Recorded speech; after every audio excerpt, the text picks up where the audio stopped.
فأعوذ بالله السميع العليم من الشيطان الرجيم بل تؤثرون الحياة الدنيا والآخرة خير وأبقى إن هذا لفي الصحف الأولى صحف إبراهيم وموسى۔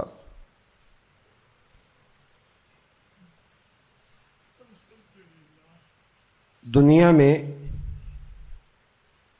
جو زندگی ہم گزار رہے ہیں یہ اللہ تعالیٰ کی امانت ہے، اور ہم اس بات کے پابند ہیں کہ اللہ تعالیٰ کے بتائے ہوئے اصولوں اور مقرر کردہ ضابطوں کے مطابق یہ زندگی گزاریں۔ اس زندگی میں ایک بہت بڑی اہم چیز اللہ تعالیٰ نے یہ رکھی ہے کہ دنیا اور آخرت کے مفادات کا ہمیشہ سے ٹکراؤ چلا آ رہا ہے۔ شاید ہمارے اس دنیا میں بھیجے جانے کا مقصد بھی یہی ہے کہ ہم اس ٹکراؤ کی صورت میں، یہ مفادات کا جو ٹکراؤ ہے، اس میں ہم کیا انتخاب کرتے ہیں، اور ہمارے اسی انتخاب پہ ہماری نجات اور بخشش کا انحصار ہے، یا پھر اللہ نہ کرے دوسری جانب جانے کا انحصار ہے۔ فرمایا اللہ جی خلق الموت والحیات لیبلوکم ایکم احسن عملا۔ زندگی اور موت کا یہ نظام اللہ نے اس لیے بنایا ہے تاکہ وہ آزمائے کہ احسن عمل کون کرتا ہے، یعنی یہ مفادات کے ٹکراؤ میں کون شخص جو ہے وہ کامیاب ہوتا ہے ان مفادات کو ترجیح دینے میں جو مفادات اللہ تعالیٰ کے مطلوبہ ہے۔ عام لوگوں کی حالت اللہ رب العزت نے یہ بیان فرمائی ہے کہ لوگوں کی اکثریت، ان کا حال یہ ہے بل تؤثرون الحیات الدنیا، تم دنیا کی زندگی کو ترجیح دیتے ہو، والآخرۃ خیر وابقی، حالانکہ آخرت زیادہ بہتر ہے اور دیر پا ہے۔ یہ انسان کی جو کمزوری ہے، یہ حقیقت اللہ تعالیٰ نے قرآن مجید میں تو بیان فرمائی ہی ہے۔ فرمایا یہ بات اللہ تعالیٰ نے صرف قرآن مجید میں نہیں بلکہ یہ حقیقت ابراہیم علیہ السلام اور موسیٰ علیہ السلام کے صحیفوں میں بھی موجود ہے کہ انسان اس ابتلا اور اس آزمائش میں اکثریت لوگوں کی وہ ناکام اور نامراد ہوتی ہے، اور جو شخص اس میں ناکام ہو جاتا ہے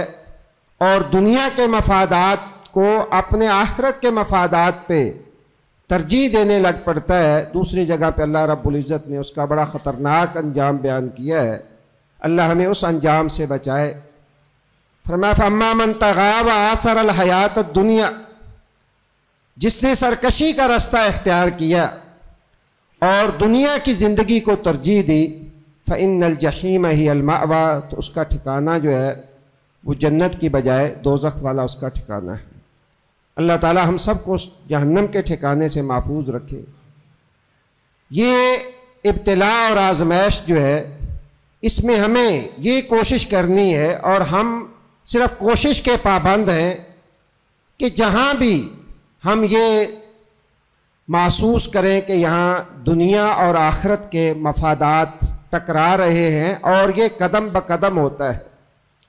اور اس کے فیصلے کے لیے بھی انسان کو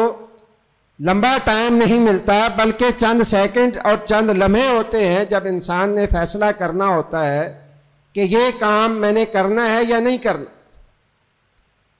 اور ان لمحوں کے اندر اگر انسان اپنی آخرت کو ترجیح دے لیتا ہے تو وہ کامیاب ہو جاتا ہے۔ مثال کے طور پہ انسان جا رہا ہے، آگے کوئی غیر محرم خاتون ہے، اب لمحوں کا ٹائم ہے انسان کے پاس کہ انسان اپنے اللہ کو راضی کرنے کے لیے اپنی نظر بچا لے اور اس کو جھکا لے، یا پھر اپنی خواہش کی پیروی کرتے ہوئے انسان جو ہے وہ نظر اٹھا لے۔ بسا اوقات تو یہ ہوتا ہے کہ یہ لمحے کے ایک ایک لمحے کا فیصلہ جو ہے یہ انسان کی ساری زندگی کا جو ہے وہ نچوڑ نکال لیتا ہے، یا یوں سمجھیں کہ انسان کی ناکامی اور کامیابی جو ہے وہ اسی ایک لمحے کے اوپر منحصر ہوتی ہے۔ رسول اللہ صلی اللہ علیہ وسلم نے یہ ارشاد فرمایا ہے، سیدنا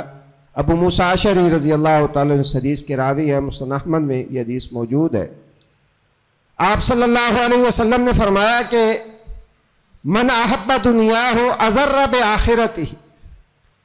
کہ یہ دنیا اور آخرت کے مفادات کا جو ٹکراؤ ہے، اس میں جب انسان دنیا سے محبت کرنے لگ پڑتا ہے، ایک تو اس کا استعمال، وہ انسان کی ضرورت ہے، اس کے بغیر انسان کا چارہ نہیں ہے، لیکن جب دنیا کی محبت انسان کے دل میں آ جاتی ہے، اضر بآخرتہ، پھر انسان اپنی آخرت کا ضرور نقصان کرتا ہے۔ اور فرمایا من احب آخرتہ اضر بدنیاہ، اور جو اپنی آخرت سے محبت کرتا ہے، یہ نہیں ہو سکتا کہ پھر اس کی دنیا کا نقصان نہ ہو، اسے دنیا کا کچھ نہ کچھ نقصان، خسارہ اور گھاٹا برداشت کرنا پڑتا ہے۔ رسول اللہ صلی اللہ علیہ وسلم نے یہاں اپنی امت کو یہ تنبیہ فرمائی، فرمایا کہ تم جو باقی رہنے والی ہے اسے فنا ہونے والی دنیا کے اوپر ترجیح دو اور اس کا انتخاب کر لو، دنیا کا نقصان برداشت کر لو، لیکن آخرت کا نقصان جس کا ازالہ ممکن ہی نہیں ہے، اس کے نقصان سے بچو۔ سیدنا علی بن ابی طالب رضی اللہ تعالیٰ عنہ، ان کا فرمان ہے صحیح بخاری میں، انہوں نے ایک بڑے خوبصورت انداز میں سمجھایا کہ فرمایا دنیا مدبرۃ والآخرۃ مقبلۃ، دنیا جا رہی ہے، آخرت آ رہی ہے، اور ہر ایک کے چاہنے والے موجود ہیں۔ فَكُونُوا مِنْ أَبْنَاءِ الْآخِرَةِ، اے لوگو آخرت کے بیٹے بن جاؤ، آخرت کے طلبگار بن جاؤ، اس لیے کہ آخرت کا نقصان جو ہے اس کا ازالہ ممکن نہیں ہے، اور دنیا کا نقصان جو ہے اس کا ازالہ، جتنا بھی نقصان ہو جائے اس کا ازالہ ہو جائے گا،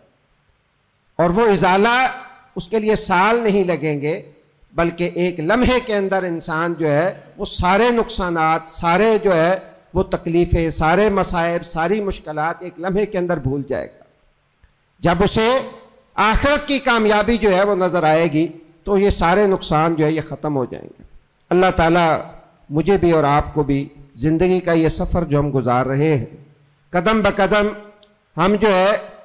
کوئی نہ کوئی جو ہے وہ چیز منتخب کرتے ہیں، دنیا میں سے یا آخرت میں سے کسی ایک کو ترجیح جو ہے یہ ہماری ضرورت ہے، اور ہم ضرور دیتے بھی ہیں، چاہتے ہوئے یا نہ چاہتے ہوئے۔ اگر ہم اپنی آخرت کو دنیا پہ ترجیح دے لیں، اس کو فوکس کر لیں، تو یہ بہت بڑی کامیابی ہے۔ اللہ مجھے بھی اور آپ کو بھی اس کی توفیق دے، ہمت دے۔ سبحانک اللہم و بحمدک، اشہد ان لا الہ الا انت، استغفرک و اتوب الیک۔